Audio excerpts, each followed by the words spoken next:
everybody? It's the kid JW back again with Ms Diva Talks on Worlds Collide. What's up, y'all? Yes! And we have another reaction video to Mr. Nightmare. 3 internet ads with Sinister Backstories. I love Sinister Backstories. What about you? You really into this, huh? Yeah. Oh, okay. I'm gonna just play the video because you seem like you're ready for this. I'm ready like Freddy. Okay.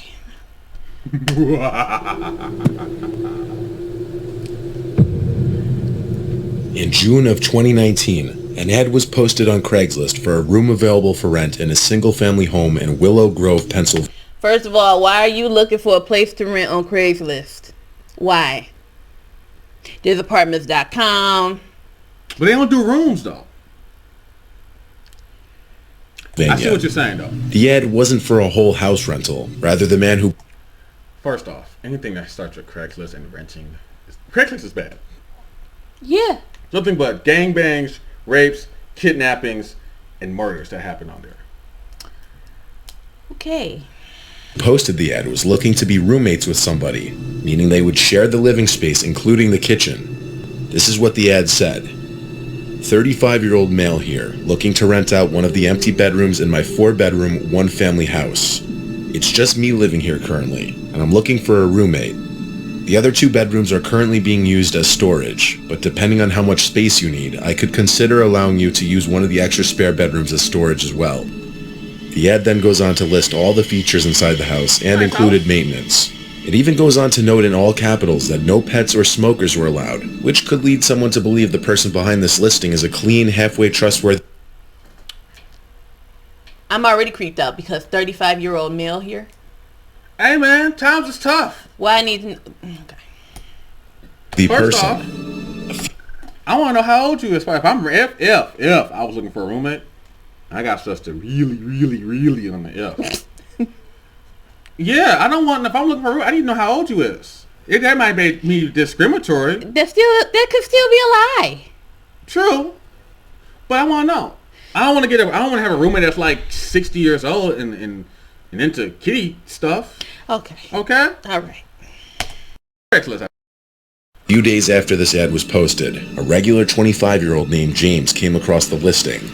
Desperate for a place of his own and to move out of his parents' house. And for $900 a month, he thought it could be a good deal, depending on the homeowner, of course. We still talking about one room, right? Yeah. For $900? Yeah, that's kind of high. That's high. I can get an apartment for $900 for like... Screw that. That's more than my mortgage. Well, he may not got good credit. So, $900, you can get at least a 2-bedroom apartment.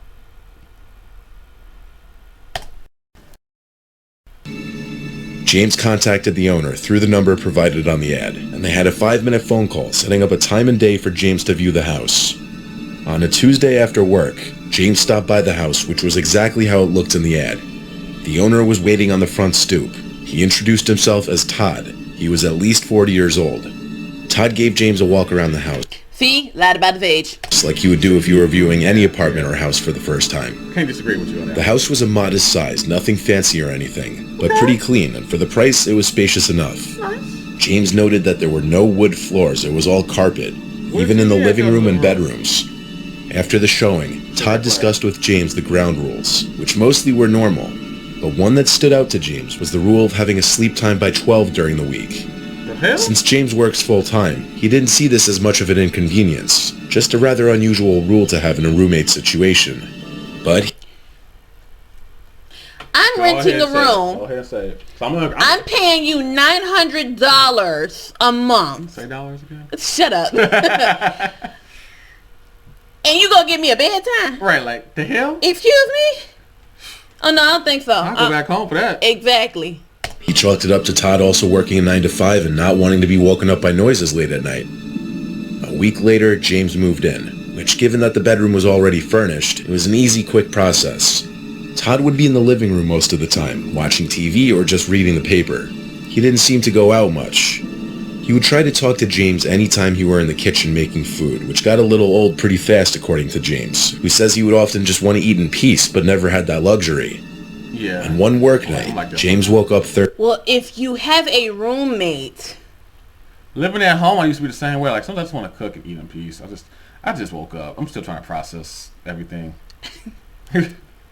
Thirsty, so he went to fill up a cup with water down in the kitchen when he noticed red stains on the carpet leading to the basement. Oh. He quietly opened the basement door and found that the red stains led down the carpeted stairs, but that Todd's voice came from the kitchen, which was lit up by a small nightlight, and Todd was sitting in one of the kitchen chairs. He said in a raspy voice, "Don't go down there right now."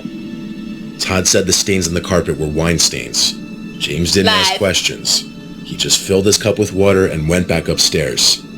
From this moment onward, James wasn't 100% comfortable in the house and was now suspicious of his landlord/roommate.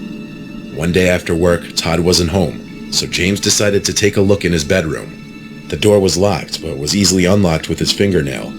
Inside, James immediately found 2 of his shirts and strangely his Under Armour water bottle and a basket of clothes.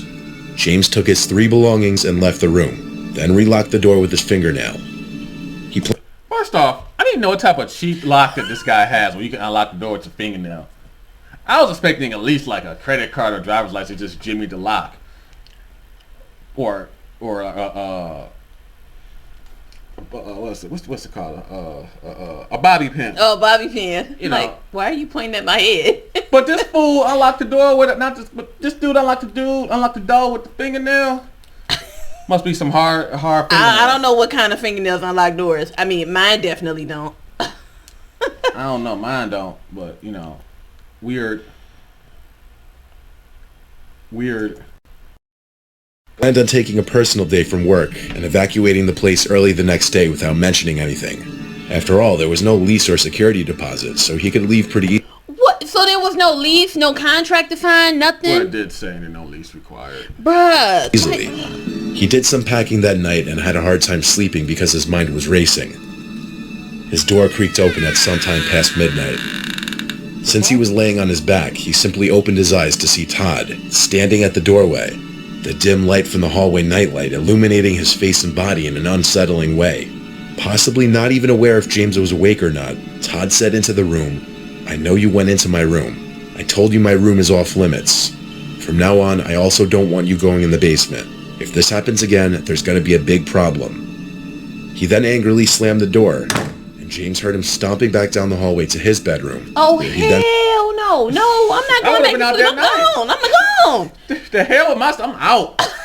I'm out. What the? Okay. Slammed that door as well. James says that Todd sounded drunk when he was saying this, as he was slurring his words and his voice was raspier than usual. James started packing the rest of his things and left first thing in the morning. He blocked Todd's phone number and temporarily moved back into his parents' house. A couple days later, he received a voicemail from some random number that sounded kind of garbled, but a breathing into the phone could be heard. This was what it sounded like.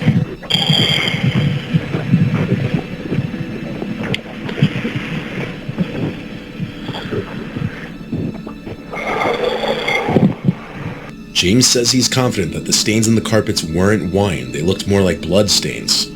Whether this Todd guy was hiding something or not will remain a mystery. I would have called the cops. He should have called the police. Right. But I feel like this James guy was kind of like was salt. Because ain't no way no Pepper would be standing there, you know. And once we saw blood stains, we would have been out. Exactly. Like it was too many red flags. Right. First off. Way too many. That's more red flags than Six Flags. Okay. So. You see any rides? Yeah. Oh, he's about to get a ride. Final destination type scenario. Not them salt. This next ad was a lot more sinister and dark on the surface. On March 9th, 2001, in the early days of the internet, there existed a forum called Cannibal Cafe, a defunct forum for people with a cannibalism fetish. How you get weed I just from... saw Canna. Reading is fundamental. So This is where Armin... Well, it's been a long time since I had some. Mywis posted his gruesome barbaric request that looked like this. It was titled Wanted a Battle Boy. Are you between 18 and 25 years old, normal and healthy? Is it your desire to put an end to your life? But if you want something more sensible, then come to me. I'll slaughter you and use your body in delicious steaks and schnitzel. Interested? Then please apply with indication of age, height, and weight. I don't know. Is that like, was that what salt people eat? I don't know what a schnitzel is. I was about to ask you that. Nah. All I know is that I don't want to be turned into one. Right. If y'all know, let us know in the comments. What's a snitch? What's a schnitzel? Schnitzel. You know what? Schnitzel. He said it. He already said it.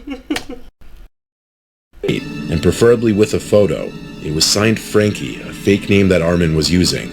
This may remind some of you about a similar Craigslist ad that I included in a video years ago, asking for volunteers to basically donate their bodies for cannibalistic desires. The only difference is that it's a known fact that this ad had a victim, 43-year-old Bernd Brandes. Brandes stumbled across the ad and reached out to Armin, and they later met at his house. This fool look crazy. Now look at. First of all, he had some sugar in his tank, but he look crazy. Look at him. He looked at who holds a sick. You know what? Let's just go.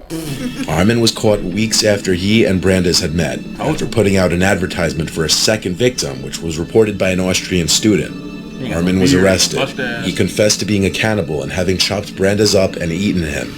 He said it was something he had wanted to do for a long time. He said to the court on the first day of his trial for murder, "I always had the fantasy, and in the end, I fulfilled it." When this went public, everybody who knew Armin was shocked, as he was known as a very polite and likable man. To the family next door, he seemed to be the perfect neighbor. See, that's what I be talking about right there. That what you do you know your neighbors? Do you? Do you? See, I know my neighbors. I got a snitch downstairs who don't go nowhere. I got grandma and them next door. I got the foreign dude across the hall who cool. And I got my black brother and black sister over there who real cool, followed by some whites downstairs. And then one black girl. So I know my neighbors. Yeah, okay. Yeah. He looked like he do something. Can't quite place it yet. We got an opera singer downstairs. She cool. She sing opera and she water her plants. You know, we got grandma over here who cooking. It smell like collard greens and neck bones on a Sunday. So we know she cool. Yeah, it do be smelling good. So I know my neighbors a little bit. Okay. See, and this is that right there. That is what creeps me out. But just imagine, because his neighbors were like, "Oh, he's so kind," and like, oh my God, he's so kind, and all this good stuff. Like, you know, he's my neighbor. You know, he wouldn't do something. Like he cuts my grass occasionally. But then you hear about this, and it's like. But you know how I would do though? If I found that out, if I found out my dude downstairs was on some tip like this. I'm gonna be first one to interview the news. I'm like, I knew he was crazy. I knew. Ain't no way. I knew he was crazy. He ain't never come out. He always walking up on me. But no, you heard what he, like, I'm pretty sure he was like the typical guy in the neighborhood. Hey, how you doing, neighbor? You know, shit like that. And then you find out that he was doing shit like this. And it's like, do you really know your neighbors? Or just imagine you being his coworker sitting there like, what? Ty was doing this? Oh hell no! I always knew Ty was crazy. He looked crazy. Like you already know we would say that. I would be like, whoa. But oh my God, I didn't know Todd was like that. Like he's always buying me lunch and making me steaks. Now I wonder what type of steaks they were.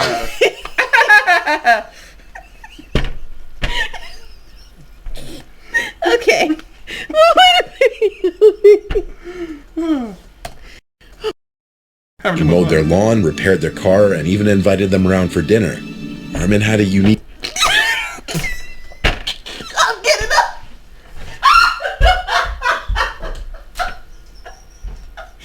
I'm spit my water up like can't. It's too much electrical stuff around everything. And I literally just said, "Oh, he made me steaks." Wow. So he really was sharing his food with his neighbors. You see what I'm saying? This is why. Do you see what I'm saying? This is why I don't trust white people at potlucks. Y'all crazy. And they go all 12 people who are white. Unique defense in his trial that his victim actually agreed to be killed and eaten, though this defense didn't work very well, as he was sentenced to life in prison for the murder of Bernd Brandes. Mein Name ist Armin Maivis. Ich habe einen Mann auf dessen Wunsch hin getötet, geschlachtet und gegessen. However, to the dismay and shock of many, Armin is allowed out of prison to go on walks. He's given sunglasses and a cap so that he isn't recognized, and he's taken to towns in different federal states for security reasons, where he walks freely with 2 officers accompanying him from behind. That's not here, obviously. How we know? You heard the language. States and It's federal different towns. language. I'm pretty sure that's across the pond, because you know their prison rules is way different than Yeah, ours. you do that here. It's like, oh, you do what? Yeah, they putting you Guilty, under guilty. the jail. You ain't going to survive in jail. They gonna kill you before you kill them. Hence why I said that can't be here. Yeah. Can't be here. This is the one time why I say our prison. This is definitely good. Why we got bad prison stuff here. Okay. Not so shockingly for this third and last one, we're going back to If everything on Craigslist. What did I just say at the beginning of this video? Does Craigslist even exist anymore? Yeah. That's a problem. Remember how Backpage started? Yeah, you used to be able to buy hookers and stuff off Craigslist. No, I only know because Yeah. Right. I don't need to have a hooker. Right. I was in college. Just some Sabaka and some 5 o'clock, and college was good. We got it. Got it. Craigslist. Noted.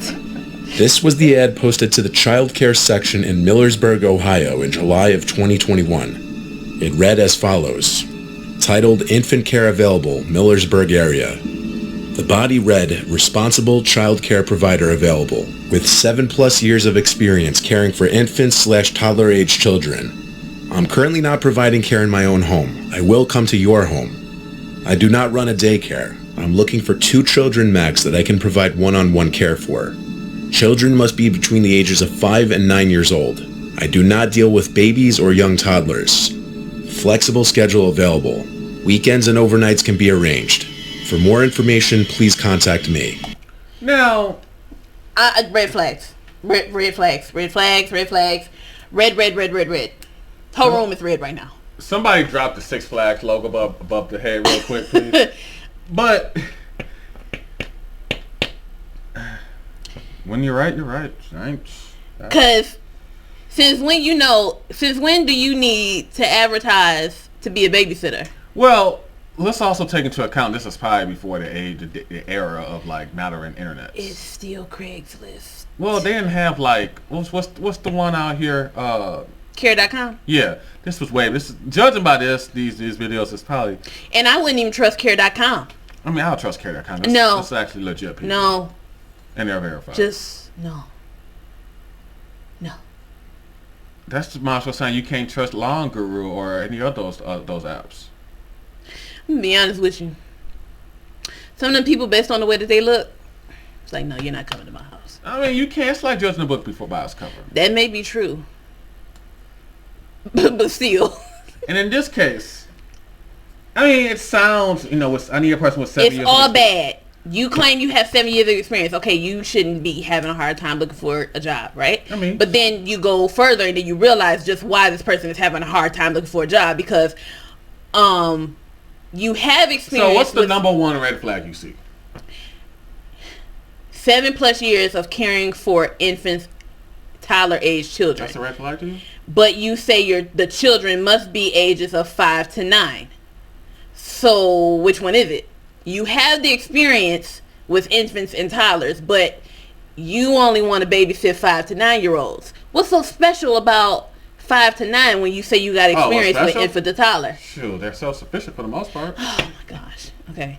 Then you're like, I'm currently not providing care in my own home. I will come to your home. Sounds like a nanny. Okay, I'll give you that. You don't run a daycare. And why is it that you're looking for 2 children max? Why not 1?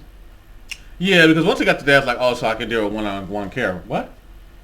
I know I failed college math like at least 4 times. Yeah. So 2 kids max for one-on-one care, I can kind of get that. But if I'm looking for one-on-one care, I'm only going to do 1 kid. Exactly. So that's a red flag. And then flexible schedule available. So then what do you... I mean, okay, I'll give you that. Yeah, that's normal. Okay. And overnights can be arranged. Okay, I get that too. Yeah, nanny service. Okay. Yeah, let's see how bad this is. There was a photo of a woman attached that was presumed to be the alleged babysitter. The person who sent this to me didn't want to be named. However, she is a single mother of 2 kids, and she was looking for an affordable, trustworthy babysitter. She fell for it. She fell for it. It's pretty much how you guys are, though. Oh, shut up. found this ad on Craigslist and contacted the person who posted the ad by email since there was no phone number listed.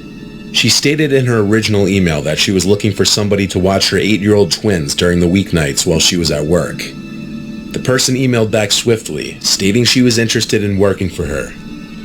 Why you email back so fast? The same reason why I email people back fast when I'm working. When you're working. Even when I'm not working, people email me back quick. But to me, this is the type of situation where you can't look too thirsty. I'm a business. If I'm a person trying to get business, yeah, I'm gonna respond back quickly because you know the saying: if you don't respond back quickly, I'm gonna go. If a person don't respond back to me quick, if I send an email off for some services and they don't get back to me within a time, I deem my time limit. I'm going to somebody else. The mother wanted to first meet the babysitter beforehand, of course, so she asked for her phone number. She texted the number that was given to her, but after the mother gave the sitter her address, they stopped answering, and it wasn't until later that night that the mother got a text back saying, "Thanks for the address, I'll see you soon," with a winky face. Instantly, the mother tried calling. Excuse me. It crossed the line when it said, "Thanks for the address." I mean, I'm about to meet you, so... No. All I did was text you so that we can set up when to meet. Not tonight. I didn't say tonight. I ain't setting nothing up with you. Well, she didn't really explain that probably, as you see. She said, "Here's my address." So I'm playing devil's advocate here. Could have took it as, all right, I'm on my way. That's when the winky face came in. It was like, oh no. This is when you knew she had fudged up. Yeah, you need to get a killer address. Oh yeah. Calling and texting the person, asking what they meant. And then she quickly became defensive when they didn't answer, saying she was calling the police. She then proceeded to block the number and went to the police station. The police weren't of much help though, stating the text wasn't directly a threat, and that she did in fact provide her address for the purpose of meeting. Yeah. Plus, regardless of what people say, depending on the severity of the situation, the police are rarely willing to just put in the time and resources of tracking a person. The mother left the station feeling as though she had wasted her time. It wasn't until a week later that she woke up to 4 missed calls from a random number with an unfamiliar area code, along with texts that said the following: "I didn't mean to scare you. I really want to watch your kids. Please answer my texts. I'm gonna pay a visit later. Please answer." You know what this gives me? I done blocked you and you still... okay. Text messages still come through. Again, this is before. It's just, as you can see, this is really before the time, because now if you block people, the messages don't come through. But this is before, when cell phones obviously was still getting stuff, because you could block someone, text still came through. I know this because I've been blocked and I block people. But this comes off as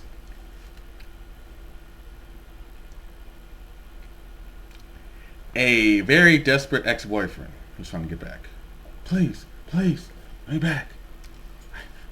I'm gonna see you later. Please, just answer the phone. Please. I just really want to see my kids. Please. That's what it comes off as. Oh. You did that very well, by the way. But hit the play button, man.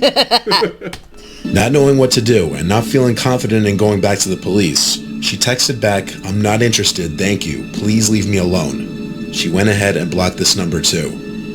The mother had the kids sleep in her room that night just to be safe.